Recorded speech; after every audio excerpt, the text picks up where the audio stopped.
Hi, my name is Natalie, and today I'm here to tell you a story about the search for my identity.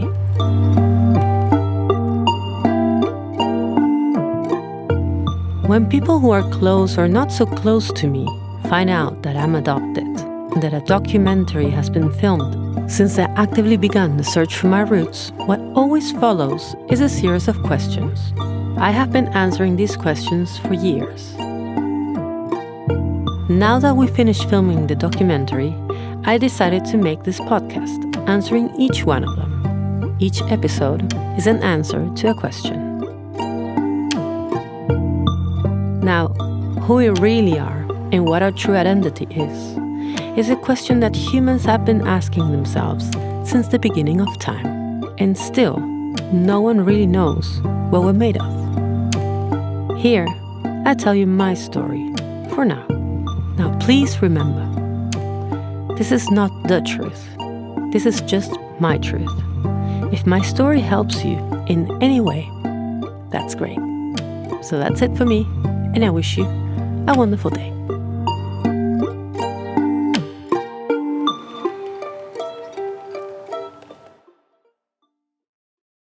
Chapter 13. Why the search? If you already have a family. Identity. Is it right, Natty? The truth about your origin is your right, Natalie. From the outside, it is so obvious, so clear, especially for everyone who grew up knowing their biological origin. Every so often, I come across a series or movie where one of the characters is adopted, and shortly after a viewer is presented with that truth, the character goes in search of their biological origin.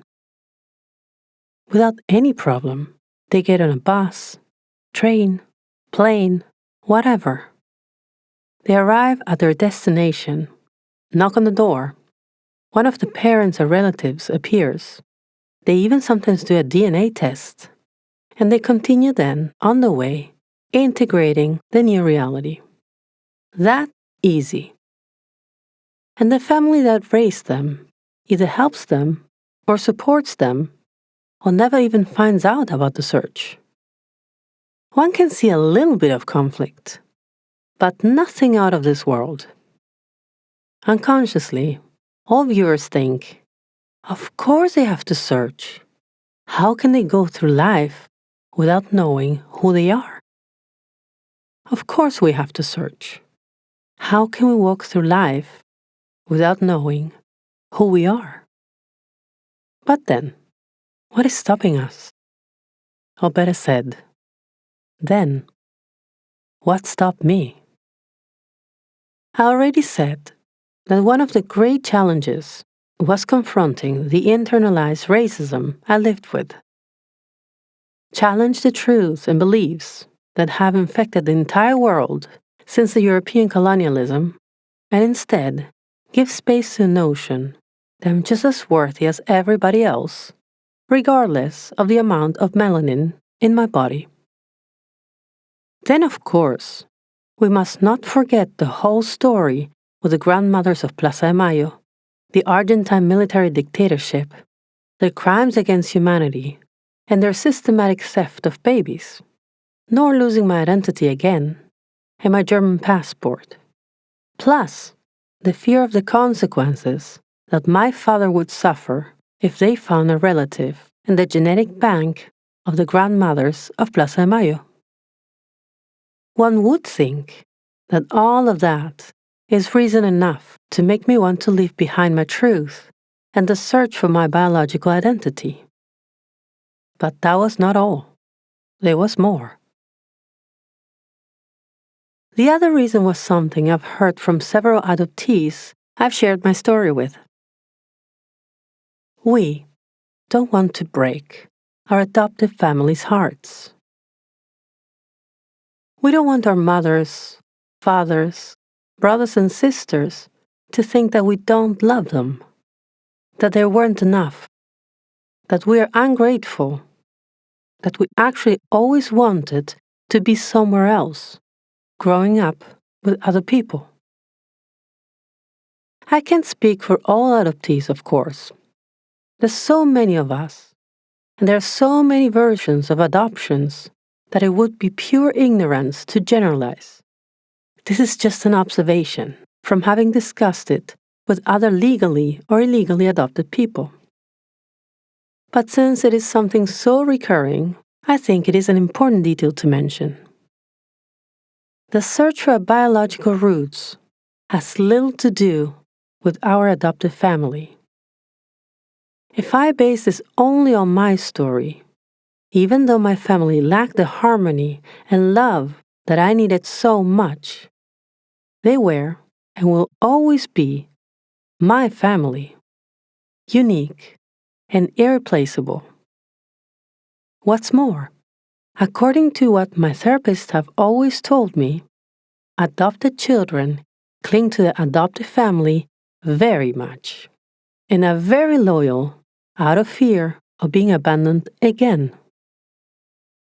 This will occur even when the adoption happens a few days after being born.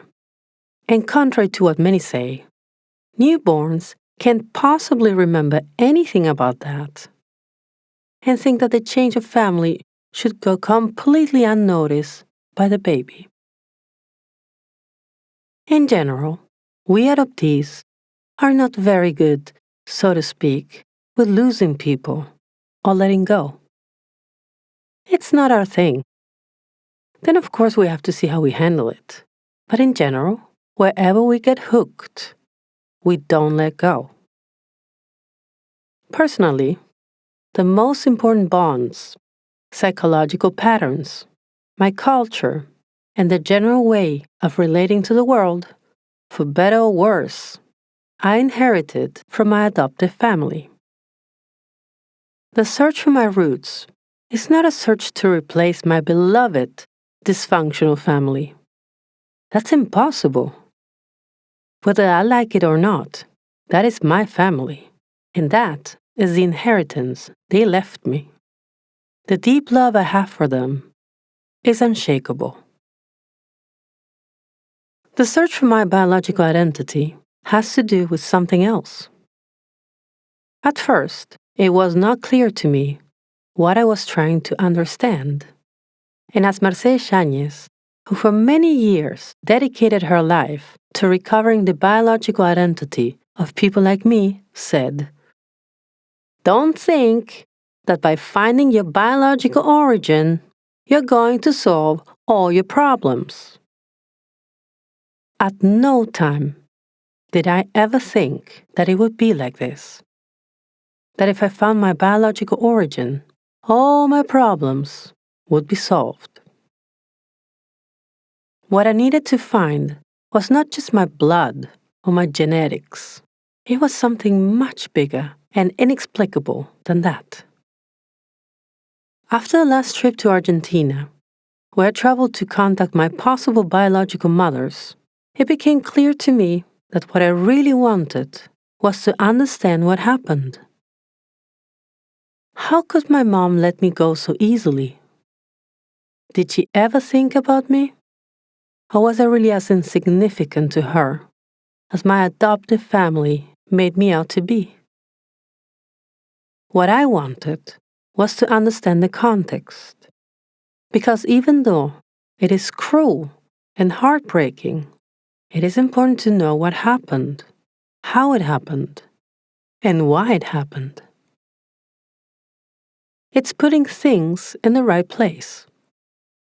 When I thought that my parents had been killed by the military dictatorship, it was having to accept reality and the time in which they lived. Human cruelty, sadism, total ignorance, the powerlessness of citizens before governments, the fact that somewhere, in some file, the truth is found, but there are people who still do not allow me to access it. I wasn't looking for justice, although I don't think it's bad that there are people who look for it. When that path was closed and instead the search led me to enter another reality, an extremely cruel reality, such as the reality in which the women who could potentially be my biological mothers live, I had to again, when knocking on those doors, accept the heartbreaking reality of poverty, capitalism, and the vulnerability of certain social classes. It was accepting that nothing makes sense, that for some reason I did not have to grow up in that context, and that life is a lottery. It was accepting, as the lyrics in the tango Cambalache says, that the world was and will be crap I already know. That everything is chaotic, that there isn't much I can do about it, and that I must accept my helplessness in the face of reality and be grateful for the luck I had. I was trying to place the pain and injustice in a place in me where it would not block me from the love and light that actually exists in my life. Being able to mourn the dead, to be able to survive my own story, being able to accept and let go, forgive and heal. So if that's my truth, and it is all there is, one would wonder, why even bother? Why then put so much energy into this? Because there is something worse than a heartbreaking reality, and that is called fantasy. It is floating through the air of ignorance. It is being in denial, separated from the world, in a parallel dimension, in an inner world full of questions that are not silenced. It is having a compartment of the brain, heart, soul and body, always secretly busy, trying to complete a puzzle with missing pieces. As I've said before, I do not believe that all problems are solved by knowing our biological identity.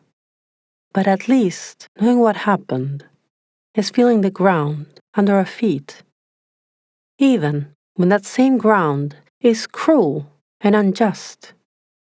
It doesn't matter. It is still our ground, part of our history, our context. And our family is our family. I assure you that I cried profusely when they died, that I miss them eternally, and regardless of my age, I always continue to seek the approval of my adoptive mother and father.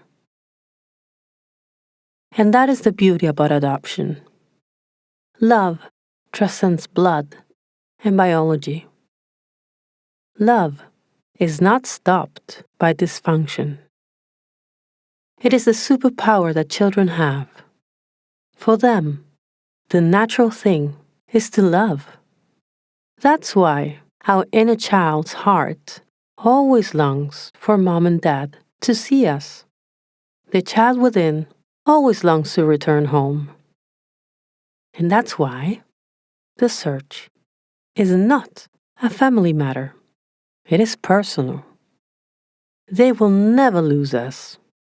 What's more, if they help us instead of hindering the search, they will be able to share our truth with us. They will be able to accompany us in that difficult moment of accepting reality. Now that is something I would have loved to say to my mom and dad. Fear not. My heart is endless, and there is always room for you. You will never, ever lose me.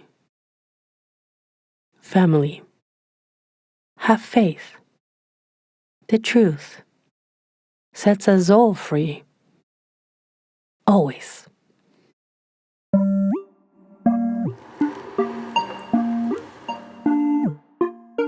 Hi, if you want to support Nothing Personal podcast, you can do it through patreon.com/nada.personal podcast, or also by subscribing to the podcast on Spotify, Apple Podcasts, Google Podcasts, or YouTube. On Facebook, you will find it as nada.personal podcast, and on Instagram, nada.personal_podcast. or you can find it directly on its website, nada.personal podcast.com.